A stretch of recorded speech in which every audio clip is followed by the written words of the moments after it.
How's everybody doing this evening? I want to talk tonight a little bit about trying to wrap my mind around how to value blockchain technology and really how to value a company or a coin offering like EOS. And the first thing I want to say about EOS is that EOS is in their funding stage. They're raising money right now. And while they're raising money, they're going to be very careful about what they say, which would be smart on their part. You don't want to overpromise and underdeliver, especially when you're raising money for something that has as little understanding as the blockchain or as little understanding as ICOs are concerned. You want to be very careful about what you're doing. So they have been. They've been very, very careful. I think they haven't even come close to telling everything that there is to know about this. I think the disclosures have been very minimal. They've been very careful about where the coin is being offered at. And I think once we get through this stage of them raising money, you're really going to see some activity. There's an old Wall Street saying that you buy on rumor, you sell on news. I happen to think with EOS, you're going to buy on rumor and you're going to double up, triple up, and quadruple up on news. Because once this thing starts to actually be a working platform, everybody's gonna start talking about everything being built on this platform, and then it's gonna get really exciting because EOS doesn't really build anything. You know, EOS is supplying the technology and the platform to build on it. But really, the only way to really value this thing is by what an open source worldwide platform that's rolled out as the first workable blockchain, you know, able to do something on a blockchain in a mass scale. What's that worth? I think there's no way to value it. There's absolutely no way to value. You can't value this in traditional means. You can't value this as something based on investing in an ordinary, everyday equity stock or something like that. You just can't do it because this technology is brand new. And since this technology is brand new, ways to evaluate have to be brand new. And there's just no way you're going to be able to wrap your mind around how to value something like EOS. And like I say, the real value to EOS is the fact that it's open source, the fact that it's the first time that developers are going to be able to make something with the blockchain or be able to create blockchains. Right now, it's very difficult to create a blockchain. I think that Bitcoin, you know, proved or actually did away with the double spending problem. Ethereum built on that with the smart contract, and you really got to see what happened with Ethereum when Ethereum started to open up. What happened with Ethereum is right away when Ethereum took off, it didn't drop as soon as the coin was being traded. It actually started going up, and the reason it started going up right after it traded, whatever you call it, the ICO closed out. Right after that happened, it started trading and it started really growing fast. And it didn't like what in a normal, you know, IPO, initial public offering, where as soon as something opens up, it starts to drop.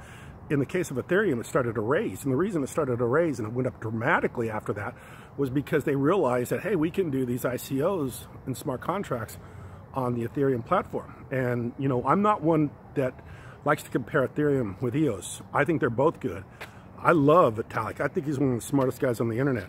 And I think the whole idea of the smart contract, along with the Bitcoin protocol, was genius. I mean, I know he wasn't the one that thought of it originally, but he's the one that actually wrote the white paper and really was the one that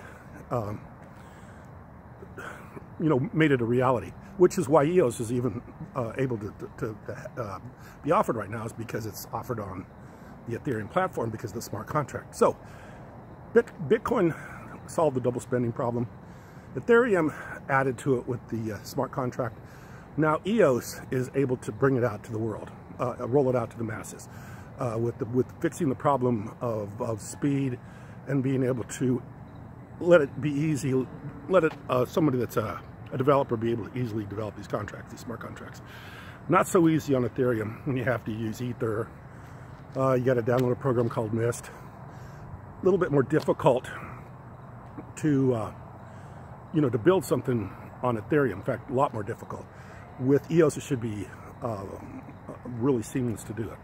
So what is it worth? What is it worth? We don't know. We don't know what minds out there internationally in the world, developers, ideas, are going to come up with on this platform. Because, like I say, EOS doesn't build anything.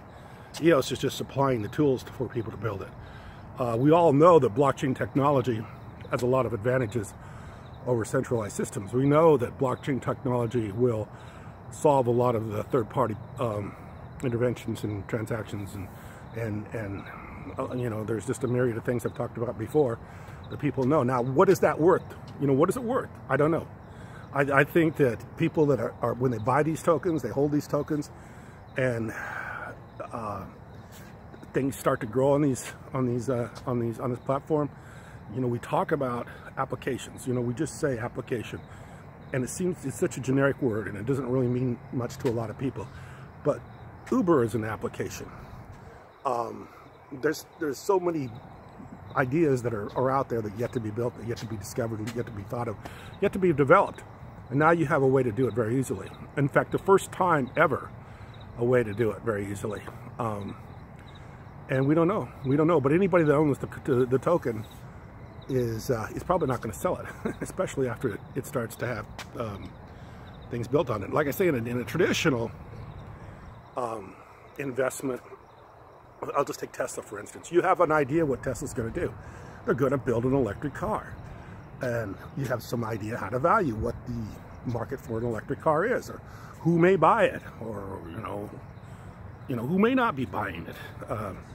But with EOS, we don't know. We don't know what's going to be built on this. And all we know that if you own some of the token, you own some of the utility that this is being built on. We have no idea what's going to be built on it. It could be a myriad of ideas that are all worth, you know, untold amounts of money. You know, you hate to throw figures around because you don't know. Nobody knows. You can't tell. There's no idea what this is worth. I do know as soon as their phase of raising money is over with, I think there'll be some major, a major release of information of who's working with EOS and what is possibly going to be built on the platform. And then we'll just see. We'll just see. We'll see what minds, what brilliant minds, what Vitalis and Dan Lermers out there in the world can do with this. What else is going to be built on it? It could be amazing. So anyway, I think the evaluation is, there's no way to evaluate it. In my mind, it's too exciting to put a value on it, because I think it could be something that that there's just no way to really wrap your mind around until it actually starts to happen and things start to be built on it. It's really exciting, unbelievable. So anyway, putting a value on EOS would be laughable right now at this point, because I don't think there's any way to value it. I mean, people are going to buy and sell the token, and obviously if they've got an appreciation, they're going to probably sell it, but they're also going to be a little bit excited about all the things happening and all the potential activity, the building is going to be taking place on it. So that's always going to be something in the back of people's minds. What am I missing out on if I sell it? So I think it's really exciting. I think you got like 60 days to get involved here before they close the offering, close the token out. So I think it's going to be a very exciting time, very exciting time. And I'm excited to see what they say after this token, after they finish raising all the money, because then they don't have to be so concerned about, you know, not delivering. At that point, they can be a lot more open about what it is they're saying. They can be a lot freer with what they say, and they talk, and that's going to be a good time. Not to mention the fact that now it's going to be freely and widely, openly exchanged. You know, now, you know, there's a lot of places that you can't buy the token, as we all know. So, you know, once it's freely exchanged and there's an open market for it and an exchange built for it and market makers in it, then all of a sudden, I think the value is going to be it's going to be something we're all going to be interested in seeing how well it does, including myself. So anyway, I appreciate you watching. Thanks.